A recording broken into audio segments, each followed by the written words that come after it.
tulemast argipäeva pool tundi. Mina olen Margarita, olen raamatupidaja, ettevõtja ja ka alustavate ettevõtjate konsultant. Täna on niisugune tore päev jälle, et ma saan laivi teha autost, nii et tuleb jooksvalt loominguline olla. Täna on meil saates külaliseks siis rahatarkuse entusiast ja ettevõtja Ilona Tint. Tere, Ilona! Tere! Nii tore, et sa täna meie laivi tulid. Rahateemad on teadagi minu ühed lemmikud teemast, millest rääkida, nii et mul on hea meel, et sa selle kutse vastu võtsid. Ja Aga, aitäh kutsumast. ja, aga ma alustan kõigepealt siis sellest, et räägi oma ettevõtluse teekonnast, et millal sinust üldse ettevõtja sai ja millest sa oled üldse ettevõtlusega pihta hakanud, et see ei ole ju ainult rahatarkus, mis sa täna jagad. Jah, mul on üsna selline huvitav ettevõtlusteekond olnud. Mul on koerad ka taustal. Kui kuulda ongi kahugub, siis see on mu see back-up. Ei ole hullu. Ma olen ettevõtluses olnud üle 8 aasta tegelikult. Ma alustasin siis, kui ma olin 20, mis on nagu tundub väga haige tagasi mõeldes, et sisuliselt laps on ju. Et ma alustasin koos ühe sõbrannaga. Me tegime sellise jumestusfotostuudio Põlvasse, mida me vedasime väga pikalt, tegelikult aastaid. Tema ise lõpetas 1,5 aastat tagasi nii-öelda pani fotograafia ameti sellise maha ja mina lõpetasin jumestajana eelmise aasta augustis ehk mingi 7 aastat oli selline stuudio, aga see oli ettevõtluse koha pealt nagu rohkem hobiprojekt kui tõsine päris ettevõtlus või kuidas iganes seda öelda, et see ettevõtluse mõiste on ka hästi lai ja kes defineerib, kus piirist, et sa oled ettevõtja, ei ole, on ju, mul tegelikult vahet ei ole, et kui sa tahad ennast nimetada ükskõik mis hetkest ettevõtjaks, see on nagu minu jaoks väga okei. Aga see oli tõesti minu enda jaoks nagu selline hobiettevõtlus, ehk siis me mõlemad käisime ka siin-seal, tegime teisi projekte, ma läksin lõpuks täiskohaga veel tööle ja tegin seda kõrvalt seal. Siis koroona ajal oli mul koroonabeebi ehk üks eraldiseisev ettevõte, kus ma tegin juustuvaagnaid lihtsalt for the funsis mõned aastad, sest see oli tore, põnev, mul oli lihtsalt oma loominguliselt kuhugile suunata.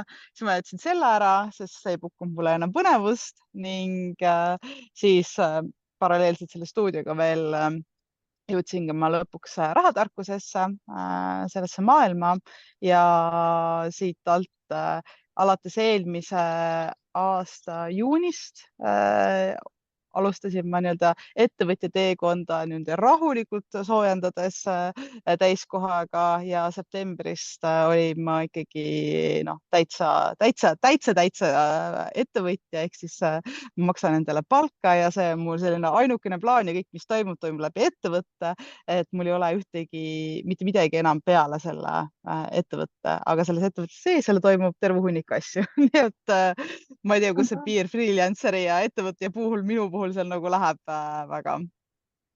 No väga põnev, et sul on tegelikult ju mitmeid lisatuluallikaid olnud või praegu ka käsil, et mis sa parasjagu teed. Ja ma ei oska ühte asja väga vist teha, kuigi ma üritan keskenduda ennast aina rohkem nagu ühele fookusele, aga see harjumus on sees paljud teha. Aga kuidas sa üldse rahatarkuseni jõudsid või selleni, et ise oma need finantsasjad rohkem käsile võtta ja samas ühel hetkel hakata ka siis neid teadmisi teistele jagama? Minuni jõudis rahatarkus niimoodi poolkogemata, mind aastad tagasi lisati naisinvestorite gruppi Facebookis ja ma arvan, et see võis olla äkki mingi 5-6 aastat tagasi küll, nüüdseks vähemalt. Ja sealt kuidagi alguses info oli selline hästi segane, on ju, et kus praegu nagu raske ette kujutada, aga ma mäletan ikkagi seda, et need esimesed, ma ei tea, pool aastat vähemalt need postitused läksid mul jumala üle pea lihtsalt. Aga kuskilt sealt tuli mingi klikk käis ära, et see rahatarkus ei ole ainult investeerimine, et see on nagu kõigile, see on midagi laiemat, on ju. Ja siis ma sukeldusin sellesse teemasse rohkem sisse, sellel hetkel oli just tulemas ka igasuguseid rahatarkuse jagajaid rohkem pilti, podcast, mingid pankadel neid webinare asju järjest, et see valdkond ise oli nagu hoogu kogumas, nii et materjali hakkas nagu järsku ilmuma, on ju, hästi palju juurde, nii et ma sukeldusin sellesse täielikult ja ma samal ajal töötasin ka täiskohaga noorsootöötajana ning väga kiirelt jõudis see isiklik huvi sinna, et aga nagu keegi oleks võinud varem rääkida ja et mul on võimalus kellelegi sellest varem rääkida, on ju. Et seal käis nagu see klikk ja mul oli kohe see võimalus nagu seda enda kahetsust nii-öelda hea karvana nagu edasi anda, on ju. Ja hakkasin ka noortekeskuses rahatarkuse ringe korraldama koheselt, et noorematele ja teismelistele ning sealt edasi läkski kõik muu nagu rohkem süvitsi, kuni nüüd täna siis jah, sellele platvormideni välja, mis mul on, kus ma infot jagan koolituste töötubani, mentorlusteni. Väga põnev. Kuidas sinu kogemus noortega töötamisel on, et kui palju on huvi üldse selle rahatarkuse ja investeerimise vastu? Mina tänasel päeval käin noortega selliseid pigem nagu suuremaid töötube andmas, ehk siis ala laagrisse, malevasse asju, kus on 20+ noort koos ja enamus ajast ikkagi see on selline seltskond, kus nad ei ole saanud nagu täielikult valida, et nad tulevad sinna kohale. Nii, ma korra vaatan üle. Ehk siis sinna jõuab igasuguseid noori ja see annab sellise väga hea ülevaate mulle olukorrast. Ja olukord ei ole mitte see, et noori ei huvitaks, sest tegelikult raha huvitab meid kõiki. Tahame me mitte, kuidagimoodi on raha seotud, samamoodi on lastel, samamoodi on noortel, on ju, nad teavad, et raha eest saab midagi ja ma pole veel nagu kuulnud kedagi ütlemas, et raha neid ise ei huvitaks. Nüüd küsimus on lihtsalt selles, et kui põnevaks see teema neile teha. Ehk väga paljud meetodid lihtsalt ei klikigi noortega, on ju. Iga inimene ei kliki nendega, on ju, iga fookus ei kliki kohe nendega, aga raha teema huvitab neid kõiki. Ja meil on endal välja töötatud sellised hästi kaasavad ja praktilised töötoad, kus selline osalemise määr on siis 100% noorte puhul. Et seal ei ole noori, kes ütleb, ma ei taha seda teha või ma ei tule, et igalühel on võimalus panustada nii aktiivselt või passiivselt, kui ta ise soovib, aga igaüks saab seal nagu omamoodi sees olla, teha, läbida neid teemasid, küsida, kaasa rääkida, on ju, ja see huvi on tegelikult suur ja ma näen, et see tagasiside on hästi-hästi positiivne noorte poolt just eriti, et mitmed teemad nagu klikivad neile ära, mis neid tänasel päeval ka juba mõjutavad. Ja mina olen ka paaril korral käinud kuskil koolides rääkimas ettevõtlusest ja põgusalt siis ka investeerimist puudutanud ja ma näen, et tegelikult tänapäeva noortel on päris palju teadmisi ja isegi kui neil ei ole veel praktilisi kogemusi, siis näha on, et neil seda huvi selle kõige vastu on ja see minu meelest on nagu väga äge, sest kui ma mõtlen selle aja peale, kui ma ise noor olin, siis ma ei teadnud sellest asjadest mitte midagi, kuskil seda infot ei olnud, aga täna see noorte võimalused on hoopis teised ja nagu huvid on ka ikkagi, et nad tahavad nagu nendest teemadest rääkida. Ja üllatav on olnud, et gümnasistide puhul, et väga palju on neid, kes ühes klassiruumiski näiteks on ju, et peab pooled võib-olla on juba investeerimisega pihta hakanud, et see on nagu vau, väga lahe. Ja see info on ju nii kättesaadav ümber, et kui sa juba kuskilt poolt sisse saad, on ju, siis see algoritm tegelikult toetab ka selle hea info levimist sinuni, on ju, et ta viib siit sügavamalt teemadesse, on ju, see on noorte puhul täpselt sama, et kui nad juba kuskilt sellele soonele ära satuvad, siis info puudust meil tegelikkuses ei ole, aga pigem jah see, et millisesse mulli nad satuvad, et sama palju on, kui on neid, kes teavad, mis on investeerimine ja suudavad, igas grupis on alati keegi, kes suudab teistele väga lühidalt ära selgitada, mis see investeerimise põhimõte näiteks on. Igas grupis on keegi, et aga sama palju, kes teavad, mis on investeerimine, on ka need, kes on täiesti a la, et noh, et aga pigem mine kasiinosse, või lähme pettuse teed, et noh, et need alternatiivsed negatiivsed valikud seal on samamoodi sees ja see on see info, kust nemad on tegelikult, on ju, et kohati tuleb mõelda ka seda, et noorte puhul me ei alusta nullist, vaid mingitega sellest miinuspoolest ikkagi. Et isegi kui neil ei ole võimalik enda rahaga nii palju teha, siis nende mõtteviis võib olla juba seal, kus on vaja üldse esialgu nii-öelda nulli saada ja sealt siis üldse nii-öelda paremate otsusteni või mõtteviisini. Kui palju sina oma teekonna jooksul, mis sa teed koolitusi, mentorlusi, palju sa oled kokku puutunud selliste halbade investeeringutega oma siis nii-öelda klientide puhul? Kas on üldse kokkupuudet olnud, et noh, nagu öeldakse, et kui investeering tundub liiga hea, et tõsi olla, siis tõenäoliselt see ei olegi tõsi. Et kas sina oled kokku puutunud selliste asjadega? Minuni sellised väga rasked juhtumid ei ole jõudnud. et see on vist arvatavasti lihtsalt sellest, et kes olen mina ise, kes on mu sihtgrupp ja kes on see inimene, kes siis klikib minuga. Et pigem see läbiv teema on seal minu klientide puhul, et neil on vaja veits rohkem tagant tõugata, veits rohkem, et seda riski võetakse või nagu julgust oleks, et see on see, mis on minu klientide puhul läbiv teema ja kuna ka need nii-öelda väga keerulised olukorrad rahaliselt on ka hästi-hästi tundlikud ja hästi personaalsed, siis minul ei ole veel sellist nagu suurt usaldust ja platvormi, et inimesed ka julgeks tulla. Ehk siis selliste rahateemadega minna kellegi juurde ennast avama on nagu väga intiimne, see on väga suur eneseületus ja ülitublid need, kes kõik seda teevad, on ju, aga see tähendab, et see inimene vastas peab olema nagu nii suure kaliibriga, on ju, et nad saavad 100% kindel olla, on ju, et nad saavad seda tuge, abi ja seda vajalikku anonüümsust sealt ka näiteks. Nagu sa ütlesid ka, et see raha jagamine on hästi intiimne teema, siis noh, vanasti ju tegelikult rahast rääkimine oli hästi tabu ja tegelikult tänani nagu siiamaani natukene on nagu tabu, et sellest ei taheta rääkida, eriti mingitest palgateemadest ja asjadest. Kui palju sina oled suutnud oma klientide või nende koolitatavate puhul siis nii-öelda seda mõttemaailma muuta või nagu julgustada, et tegelikult rahast rääkida on täiesti okei? Seda väga keeruline sellele vastata, sest ma tegelikult ei tea lõpuni ju, et mis oli see enneseis ja mis oli see pärastseis, on ju, inimestel on kusjuures ka endal väga raske hinnata, kus see nagu üleminek toimub või muutus on ju, mida ma näen enda puhul, kuidas inimesed minuga suhtlevad lihtsalt eelkõige, et seda ma saan nagu hinnata, on küll see, et inimesed aina rohkem ja julgemalt, kui nad saavad selle esimese positiivse nagu, et ja, et sellest on okei rääkida kuidagimoodi, on ju, et nad avanevad väga hästi. Et mul on erinevates gruppides inimestel on väga erinev tase ja see on nagu see, kui palju nad tahavad avada ennast, on ju. Ja see on väga-väga okei. Aga noh, ma näiteks enda suvises mentorlusgrupis küll näen, et julgelt juba räägitakse numbritest, asjadest, et kui need esimesed kohtumised olid sellised, ma teen umbes seda ja umbes toda, on ju.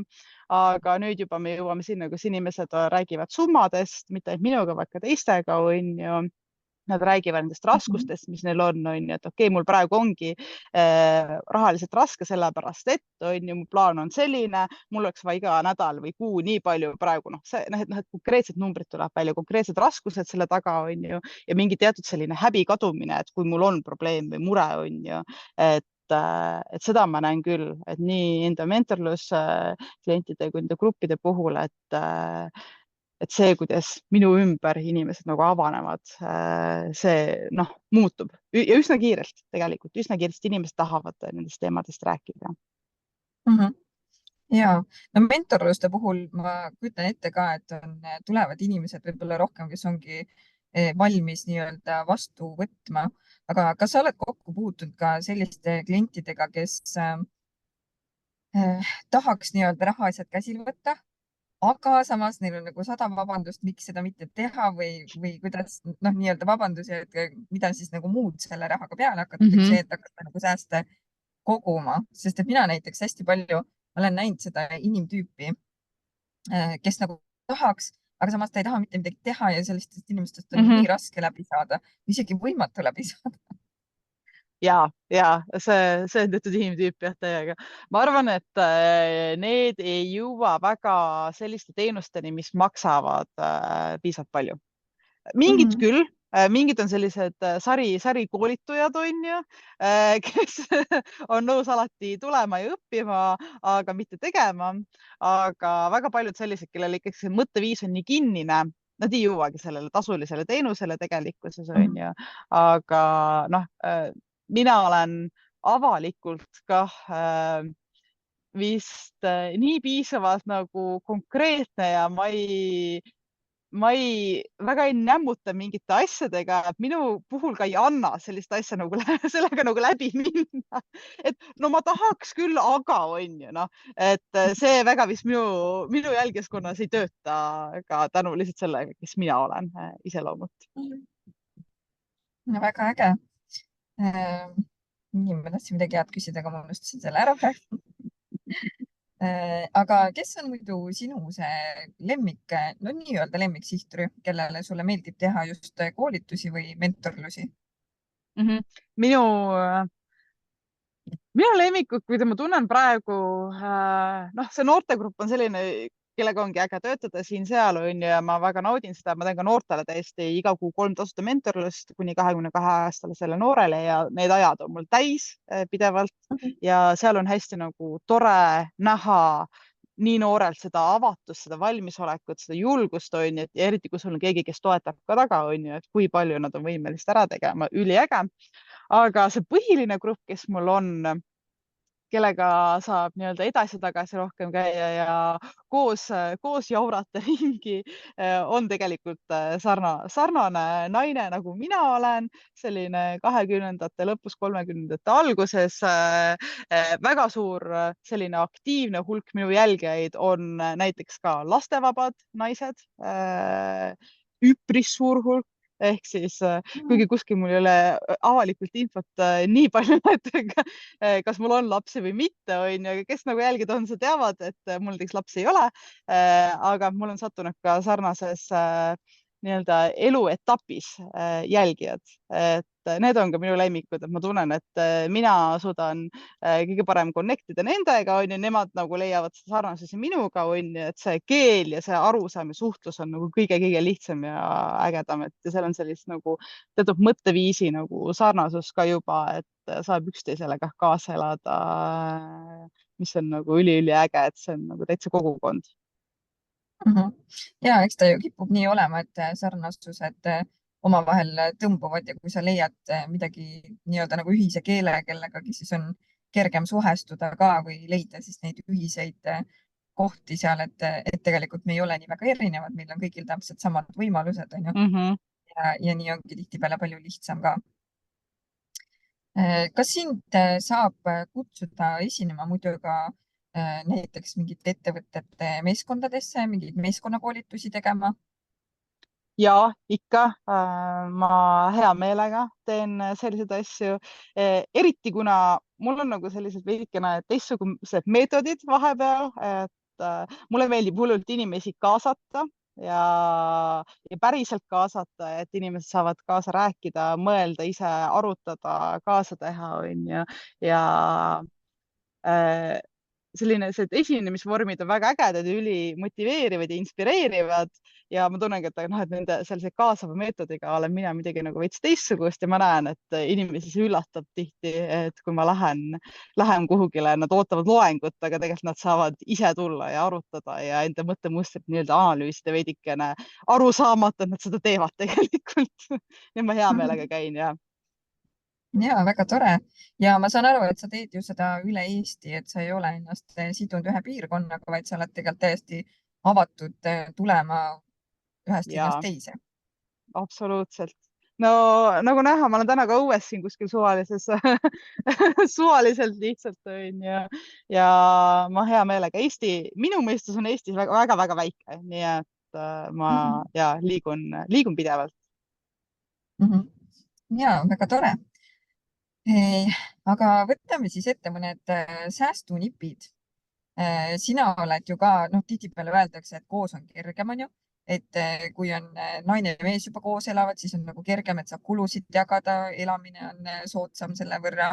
Et sina oled ju tegelikult üksik inimene, mis tähendab, et sa katad kõik kulud üksinda ja see sinu võimalus investeerida ja säästa on selle võrra raskem. Millised on sinu nipid või soovitused siis, et kuidas ikkagi vaatamata nii-öelda raskematele oludele need asjad siis ikkagi nagu ära teha? See tegelikult on väga laetud teema. Mul on paar videot selle kohta teinud olen. See on igasugust tagasisidet saanud, sest inimesed väga solvuvad selle peale.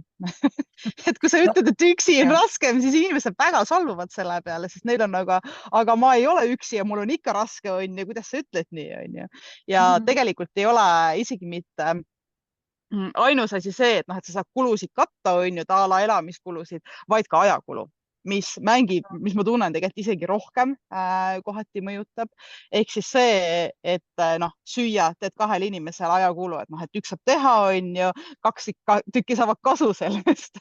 Samamoodi koristamised, on ju, mingid sellised igapäevased asjad, mis nagu oleks vaja ära teha, aga see ajakulu seal taga on üpris suur ja minu enda nipid või mida mina selle jaoks teen sisuliselt, et säästa endale seda aega ja raha üksi elades on see, et esiteks ma võtsingi endale väikse korteri.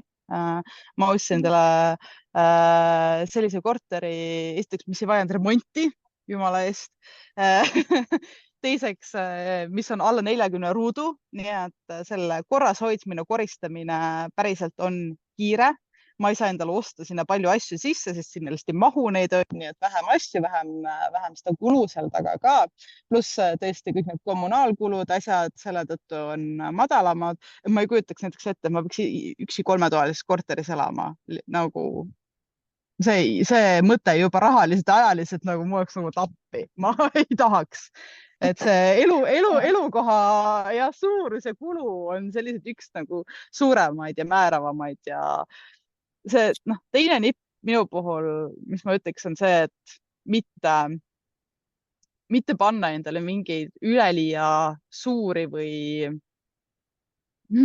selliseid, mitte nagu võimatuid, aga tegelikult ebavajalikke eesmärke või standardeid pigem isegi, et kõik ei jõuagi üksi. Nagu see on normaalne, lase lahti, on ju, sa ei pea kellegi teise standardite järgi elama, su kodu ei pea teatud moodi välja nägema. Mul ei ole näiteks 3 aastat olnud päris korralikku kööki, ma ei kavatse seda osta ka endale enne kui ma korterit välja üürin. Ehk siis girl dinner, kes teab, on minu nagu põhi selline toiduvorm, sest ma ei pane endale seda pinget, et ma pean tegema mingi, ma ei tea, kui kaua seal kokkama, vaid ma panen selle tasakaalus toidukorra asjadest kokku ja olen harjutanud ennast nagu poes käima niimoodi, et ma ei peaks palju aega raiskama sellele, et ma ei pea kellegi teise reeglite järgi elama. ma võin külma toitu ka süüa. et standardite allalaskmine või aktsepteerimine on see, mida ma tegelikult soovitaks. Ja ma olen selles suhtes igati nõus, sest ma olen enda puhul sama täheldanud, et näiteks kui ongi kooli lasteaia periood, hommikuti lapsed nagunii söövadki siis koolis või lasteaias, on ju. Ja kui ma hommikul üksi siis kodus olen, siis minu põhiline hommikusöök ongi näiteks võileivad. Ma saan aru, see ei ole säästlik, see ei ole odav, aga ma ei viitsi üksi endale süüa teha. Ma tean, see sõna ei viitsi, see kõlab nagu nii tobedalt, on ju. Aga tõesti, see tundub nagu nii kuidagi ressursi raiskamine, et ma hakkan süüa tegema üksinda enda pärast, et ma panen üldse selle pliidi tööle, ma hakkan seda potti pärast pesema, et mul on palju lihtsam need võileivad pärast teha. Absoluutselt ja see energiakulu on ju seal taga endal ka, et ma olen 100% sellega nõus, et kui säästab su aega ja energiat, siis go for it. Just. Sa oled alles hiljuti, kui ma ei eksi, sul oli kas webinar äkki ATH teemal, et kuidas siis ATH diagnoosiga inimestel on erinev see raha tarkuse ammutamine või investeerimine, et mis see peamine erinevus siis on, mis seal puhul nagu välja tuleb? Kui erinev see on sellest tavainimesest? Ma tegin koos oma sõbrannaga, kellel on siis diagnoositud ATH. Temaga sellise pika, lõpuks see 1,5-tunnine live ja sellest on 2 postitust ka kokkuvõtvad minu kontol Instagramis, et kus me pikalt arutasime tegelikult selle kallal või noh, et mis see erinevus on, kust see tuleb, kuidas see tuleb ja väga paljud jälgijad rääkisid kaasa ja said nagu seda kindlust, okei, mul on sama nagu sama onju. Ja see põhiline vahe seal, mina kui mitte spetsialist on ju ja kui mitte diagnoosiga ATH-takas on ju, ma ütlen siin see välja, nagu mina aru sain, siis on see impulsiivsus lihtsalt, mida ise ei saa kontrollida, et see teatud vajadus täita seda dopamiinilaksu sealt kuskilt saada, on ju, mille tõttu rahaline seis lühidalt ja pikaajaliselt võib väga palju kannatada, et seal on väga palju asju, mis on mõjutatud sellest rahalisest kuni nagu karjäärini välja täiesti ja pikaajalise karjäärini ja seal nende kaotusteni, mis on siis sellest tulenevad. Aga see impulsiivsus, mida on väga-väga raske kontrollida, see on nagu põhiline.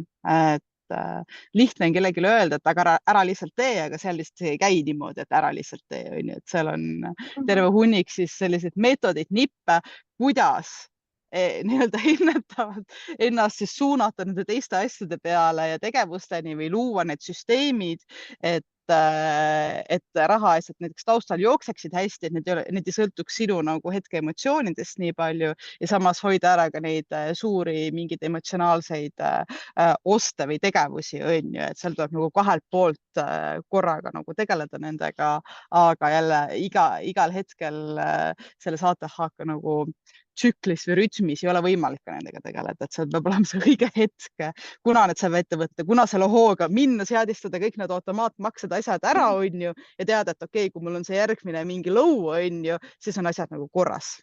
Et see on see põhiline seal ja nagu mina aru sain.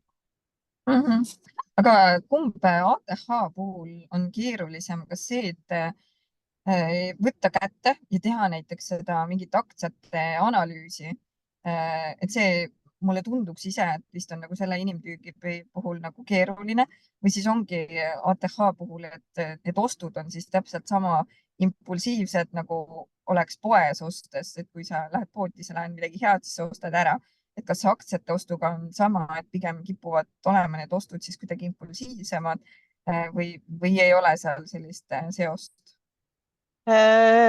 Nii palju, kui mina olen näinud kõrvalt neid inimesi, kes nagu valdkonnas või kellel on ATH ja kes on nagu investorid ja kes on jaganud seda, on ju ka, siis see oleneb väga inimtüübist, et mõned lähevadki, ongi see investeerimine on täiesti nende fookus ja kirg ja nad saavad minna sügaviti nagu täie hooga sisse, nii nagu mitte keegi teine lihtsalt, on ju. Noh, et see flow seal ja intensiivne nagu teemasse keskendumine aitab kaasa, aga teistpidi jah,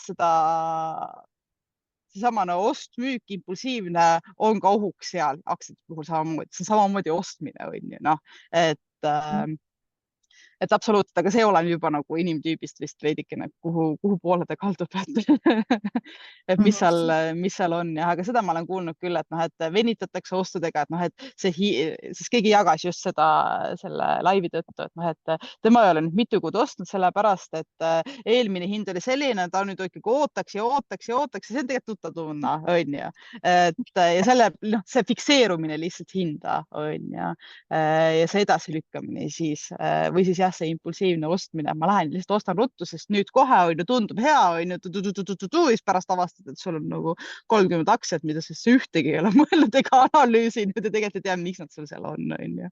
Mis on noh, selles mõttes parem pikaajaliselt kui mitte midagi. Aga noh, seal on omad riskid, kui seda teha ikkagi, et see ei ole nagu niisama madala riskiga tegevus. Ja kindlasti. Üks asi, mis veel säästmise puhul on oluline, on see minimalistlik eluviis. Ja ma saan aru, et sina ka tegelikult oled see nii-öelda tulihingeline harrastaja, et sa ka ikkagi võtad vahepeal täiesti kätte ja teedki kodus sellist tühjendust, et müüdki näiteks ära asjad, mida sa ei kasuta, ma ei tea, kas riided, mis iganes sul seisavad. Et kui oluline see on teha nii-öelda kodus inventuuri või kui tihti seda üldse teha võiks? mm,? see nüüd oleneb jälle sellest veidikene, et mis sind rohkem kütab selles rahateemades, et on inimesi, kes on ülihead raha teenimises ja nad oskavad seda päriselt teenitud raha kõrvale panna, onju. Noh, ja nad võivad olla nii suured hoorderid, elada ülimalt luksuslikku elu, onju, sellepärast et neil on lihtsalt ülihea oskus ja motivatsioon teenida metsikult palju, onju, ja väga suur osa sellest kõrvale panna ja neil jääb raha alles, et teha, noh, ükskõik mida lubada endale sealt kõrvalt. Kui sa ei ole sinna kanti inimene veel, sest seda on võimalik õppida, siis see säästmine nii-öelda selle pealt ehk siis kulude vähendamine on lihtsam. Alguses sa näed koheselt mõju, onju. Ehk see, et sa müüd kodus mingid seisma jäänud asjad lihtsalt ära siin-seal, annab koheselt sulle a la 5 eurot, 10 eurot, 50 eurot nagu lisaraha, mitte kuskilt lihtsalt istus on ju riiulist ja sellest tekib see selline hea emotsioon, saavutustunne on ju, ja see aitab nagu edasi. Nii et kus sa lõpuks jõuad sinna sissetulekute nagu päriselt suurendamiseni ja asjani. Aga teistpidi mulle endale meeldib lihtsalt see, et mu kodus ei ole liiga palju asju, et need asjad, mis mul on seal, ma tean, et ma vajan neid, need meeldivad mulle, toovad seda rõõmu, onju. Ja et see, mis ma koju ostan, ma ostan tegelikult üpris vähe asju.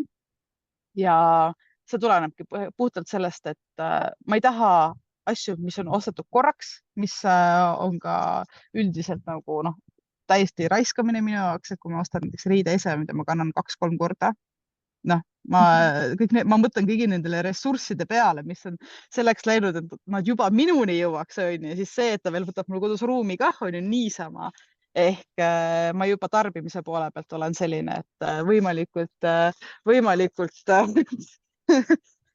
targalt lihtsalt, et mulle väga meeldivad asjad ja mulle meeldivad ilusad asjad, aga mulle meeldivad mugavad asjad ja kvaliteetsed asjad. Et see, kui tähtis on kodus nagu neid asju vähendada, see on täiesti erinev. mul on mingid sõbrannad sellised, kes ongi maksimalistid ja nad naudivad, neil on nagu kodud on nagu üliägedad, seal on nagu riiulid on täis selliseid nagu toredaid asju ja neil on nagu väga ägedad kirjud riidekapid ja nad nagu päriselt kombineerivad ja nagu kasutavad neid asju seal sees. Ja sa saad olla säästlik samal ajal, ses mõttes, et see ei ole otseselt vajadus, aga kui see on see, mis aitab sul teekonda alustada ja nagu noh, hoogu annab juurde, siis ma soovitaks seda proovida küll. Ja eks see ju rahatarkuse number 1 on ka, et me ei tohi ekstreemsustesse minna, et kui sa langed väga kuskile, tõesti, et hakkadki üritadki nagu võimalikult palju säästa ja sa elu enam ei naudi, et siis tegelikult kaob see säästmise ja investeerimise rõõm väga kiiresti ära ja siis jääb asi katki.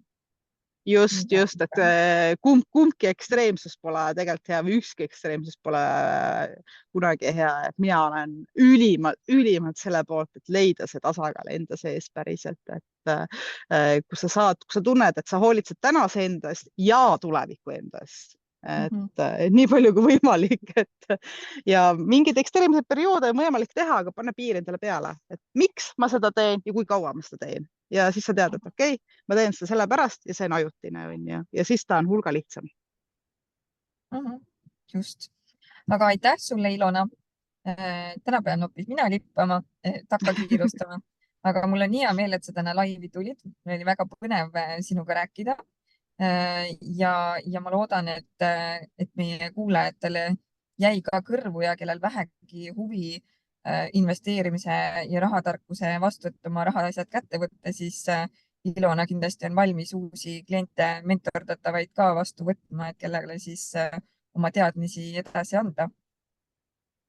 Ja sügisel on oodata täitsa sellist kogukonda, et kes üks-ühele sellisesse formaati veel ei taha, aga tahaks tunda, et nagu on osa milleski ja keegi on kogu aeg olemas ja saab sellise nii-öelda grupitunde või kogukonnatunde kätte, et siis sügisel on ka seda oodata, nii et kindlasti tulla ja vaadata ja olla valmis selleks ka.